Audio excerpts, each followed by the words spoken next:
Hi guys, welcome to my new video. In this video I'm going to talk about my experience on how we install the flooring in our kitchen. Here are some of the things I'm going to talk about.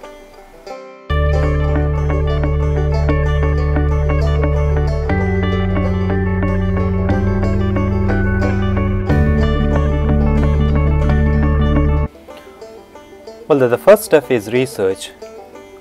This is an obvious step, and yes, do your homework. I did a lot of research on this project, be it watching YouTube videos or going to warehouses. This will give you an idea what you need for the project and the cost. Also narrows down what type of or kind of material you need on your project. The next step is getting a quote or an estimation. Either you're planning to do it yourself or hiring a contractor. I would get a quote from vendors or contractors. So I got 3 quotes from 3 different warehouse contractors at different times. This will give you a better idea on breakdown of items and cost. Also, some of the estimates need the contractors to visit the spot to get a better or accurate estimates. The advantage of doing this is you will learn more things about your project and how it's going to work to specific to your needs.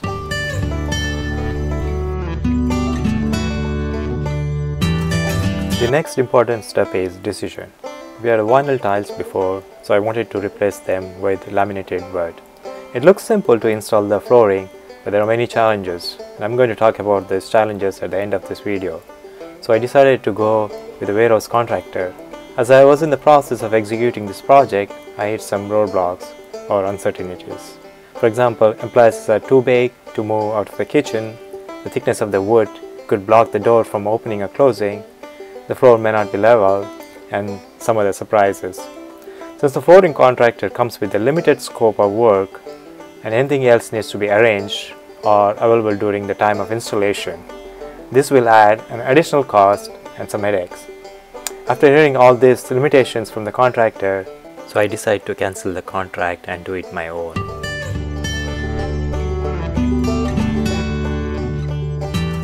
Okay, coming to the fun part, shopping. Some people shop online and some visit the store. I recommend you to visit the store so that you can get the feel of wood and see the actual color of the wood, which is quite different from what you see online. So I visited some of the warehouses, but I found the nice textured and thick laminated wood in my local Costco, which is called Mohawk Home Laurel Glen Oak, which is having a 10 mm thickness and 2 mm padding attached. I wanted a little bit thicker and stronger because we have a heavy refrigerator and this was perfect for our need. So I grabbed a bunch of packs from the shelf.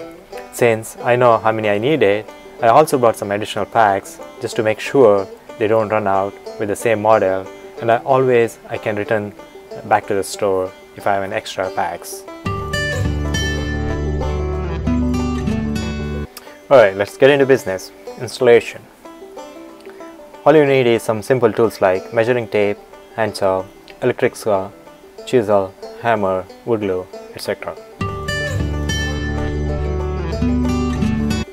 The next step is preparation. Clear the space as much as possible. You may encounter some hidden surprises after moving the appliances. You got the opportunity to paint the wall behind the refrigerator and cover up the gap under the cabinets. Also level the floor a little bit. These things are pretty common sometimes, and that the contractor wouldn't do unless you pay them more or put additional work in jeopardy.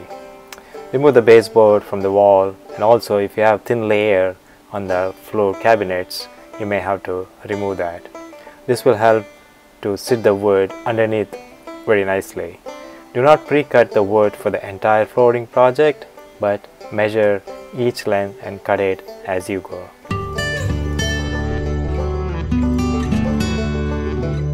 Alright, here is my floor plan. As you can see, I have doorways on both sides. One is from the living room and the other one is going to the garage. You can keep the planks either horizontally towards the doorways, or you can place them vertically. As you know, if you place them in either directions, you will be needing the the molding on both sides, especially at the doorways, so that the planks can hold it tightly.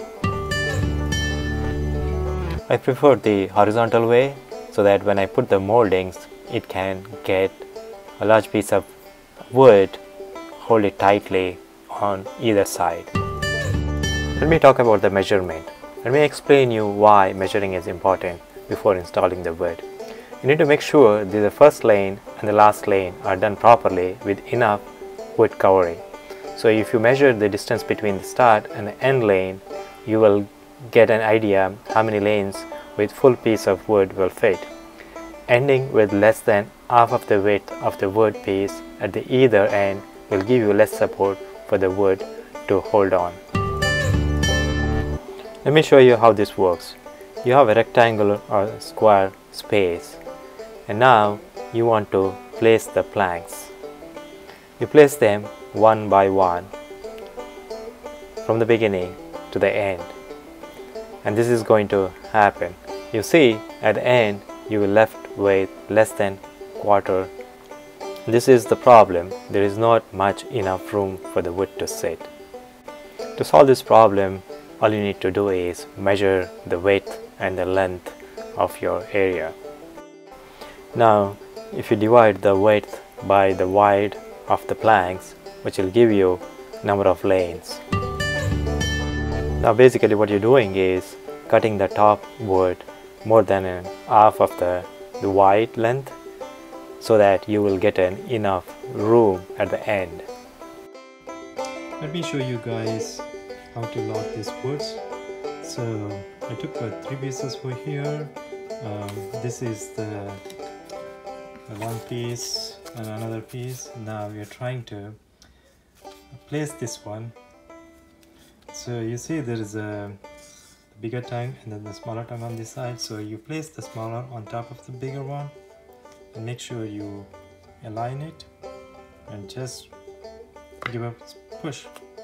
That's it, and it got locked.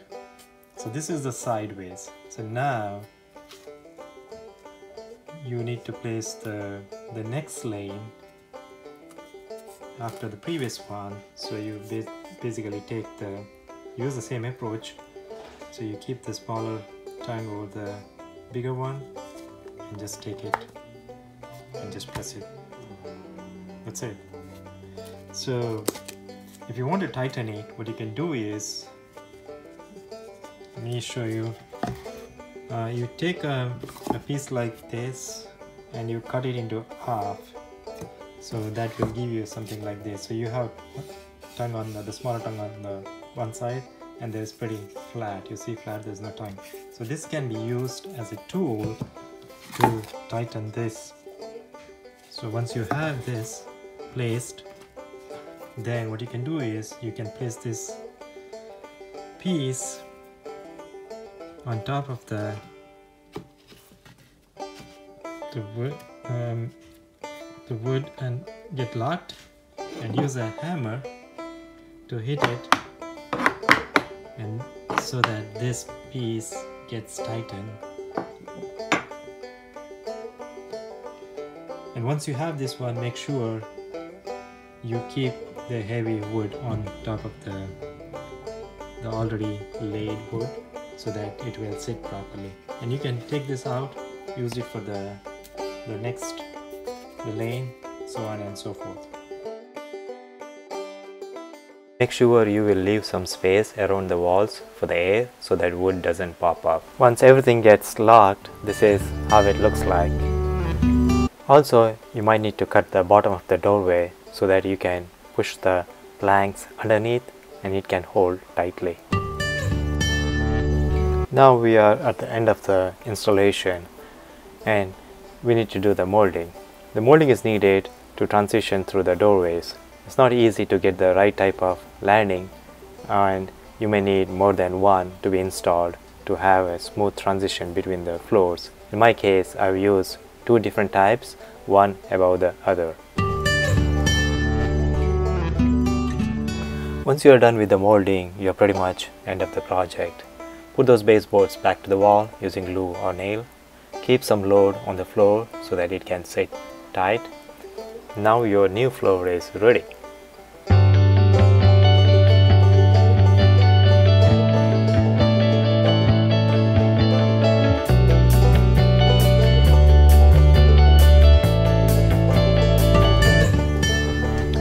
Let's talk about some of the challenges we had. Though it was look simpler, but this might take longer than you expected. But you will learn a lot and save some money. I'm happy that we did it ourselves and the result is more satisfying. The biggest challenge I had was with my kitchen door.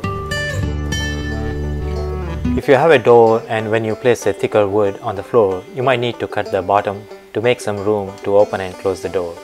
As it is not easy to cut the bottom if the wood was too thick because the door has metal sheets on both sides. And some contractors would not do this and you might need to hire a carpenter. And he should be available at the time of installation, which will add you more money. Luckily, we managed to handle this without needing to cut the door. The other thing was, I was not sure if there was any moisture on the floor that could happen due to leak from the refrigerator. As you know, a refrigerator is very heavy and you need at least 2 strong people to move and enough space to work it around. In our case, the kitchen is small and had to manage only within limited space. I'm glad things worked well on our end and the project is completed to our satisfaction. I hope you enjoyed watching this video. If you like it, share it and subscribe it. Thank you very much.